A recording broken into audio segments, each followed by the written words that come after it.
நாங்கள் குறிக்கக்கூடிய இந்த நாளுக்கும் இந்த நேரத்துக்கும் நீங்க சொல்ற அந்த பஞ்சாங்கம் அதுக்கும் சம்பந்தமே கிடையாது. ஆனா நிலவுக்கு போகணும். நிலவு பூமியை சுத்திட்டு கிட்டத்தட்ட 1 கிலோமீட்டர் வேகத்துல போயிட்டு இருக்கு. நம்ம பூமியும் அதனுடைய வேகத்துல சுத்திட்டு இருக்கு. அந்த இடத்துல இருந்து கிளம்பி அங்க போகும் பொழுது கிட்டத்தட்ட 6-7 நாட்கள் ஆகும். 6-7 நாட்கள் பயணிக்கக்கூடிய நம்முடைய சந்திரயான் போகிற இடத்துல நிலவு இருக்கணும். ஆனா புறப்படுற சமயத்துல நிலவு எங்கேயோ இருக்கும்.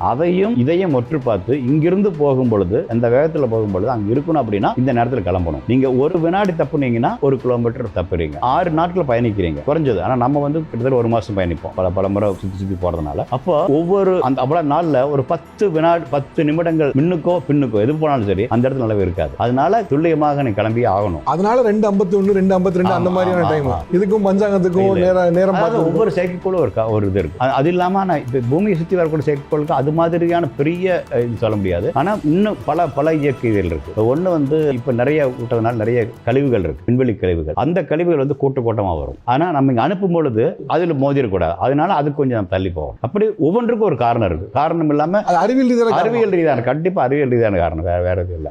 ஐஎஸ்ஆர்ஓக்கு யாருக்கும் இந்த மாதிரி நேரம் முதல்ல நம்பிக்கை உண்டு, கடவுள் நம்பிக்கை உண்டு. இந்த மாதிரி நேரம் காலம் பார்த்து இது பண்ணணும், நல்ல நாள் அந்த மாதிரி அதெல்லாம் இருக்கு. அதான் சொல்றேன் இல்லையா, இந்த நம்பிக்கையை நான் தொழில இருக்கக்கூடாது அப்படிங்கிறது என்னுடைய நம்பிக்கையில நான் நடத்தி காமிச்சிருக்கேன். ஏன்னா சந்திரயான் காலத்துல நிறைய இடத்துல சொல்லியிருப்பாங்க, அண்ணாதுரை டைரக்டரா கொஞ்சம் எல்லா நாளும் பண்ணுங்கப்பா அப்படிம்பாங்க.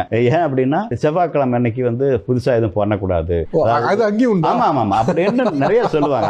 அப்பனா சொல்லிட்டு அப்ப முடியாது. என்ன நம்ம சந்திரயான் மங்களையான் விடும் பொழுது 14 மாசத்துல பண்ணணும், 4 வருஷம் பண்ணும் பொழுது ஒவ்வொரு செவ்வாய்க்கிழமை போச்சுன்னா 52 செவ்வாய்க்கிழமை போயிடும். ஓகே, அது முடியாது, காரணமே இல்லை அப்படின்னு அனுப்பணும். விண்வெளி ஆய்வாளர்கள் அவங்களுடைய ஆய்வுக்கூடங்கள் எல்லாத்துக்கும் உலக அளவில் எல்லாத்துக்கும் ஒரே நேரம் தான் இருக்கும். காரணம் என்ன அப்படின்னா எல்லாரும் ஒரு கோள் இந்த இடத்துல இருக்குன்னு சொன்னா என்ன சொல்றோம், இந்த நேரத்தில் இந்த இடம், நேரமும் இடமும் நம்ம சொல்லும்போது சரியா சொல்றோம். அப்ப என்ன அர்த்தம்னா எல்லாத்துக்கும் பஞ்சாங்கம் ஒரே பஞ்சாங்கம் தான். புரியுதா? அது அமெரிக்காக்காரங்களா இருக்கலாம், இந்தியாக்காரங்களா இருக்கலாம், சைனாக்காரங்களா இருக்கலாம், எல்லாரும் அவங்க குறித்த நேரம், இந்த நேரத்தில் இருக்கக்கூடிய கோள்கள், இருக்கக்கூடிய துணைக்கோள்கள் இந்த இடத்தில் இருக்குது அப்படின்னு நாங்க சொல்றோம்னா அதுதான் எல்லாத்துக்கும் ஒண்ணுதான். என்ன பொறுத்த அளவுக்கு ஒருத்தர் சொல்றாரு நான் இந்த பஞ்சாங்கத்தை வச்சு அப்படிங்கிறாரு, இன்னொருத்தர் சொல்றாரு இந்த பஞ்சாங்கத்தை வச்சு அப்படின்னு. அப்படி 2 பஞ்சாங்கங்கள் அறிவியல் ரீதியாக சாத்தியம் இல்லை. ஒவ்வொரு மனிதரையும் ஒவ்வொரு மாதிரி அணுகித்தான் தேரணும். நீங்க திட்ட இயக்குனராக இருந்தாலும் கூட உங்களுக்கு கூட சக அறிவியலாளரையும் மேல இருக்கிறவங்க அணுகும் பொழுது ஒவ்வொரு முறையும் அவங்களுக்கு தகுந்த மாதிரி தான் நம்ம அணுகி ஆகணும். அதைத்தான் நம்ம அதை பண்ணி ஆகணும். ஆனா நம்முடைய இது என்ன அப்படின்னா செவ்வாய்க்கிழமை நிற்கக்கூடாது, அது குறிக்கோள். அந்த குறிக்கோள் அடைவதற்கு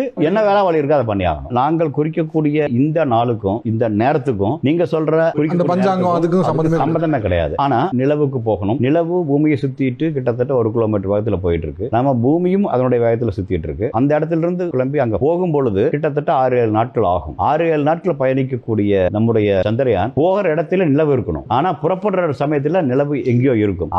இதையும் ஒற்று பார்த்து இங்கிருந்து போகும் பொழுது அந்த வேகத்துல போகும் பொழுது அங்க இருக்கணும். அப்படின்னா இந்த நேரத்தில் கிளம்பணும். நீங்க ஒரு வினாடி தப்புனீங்கன்னா 1 கிலோமீட்டர் தப்புறீங்க.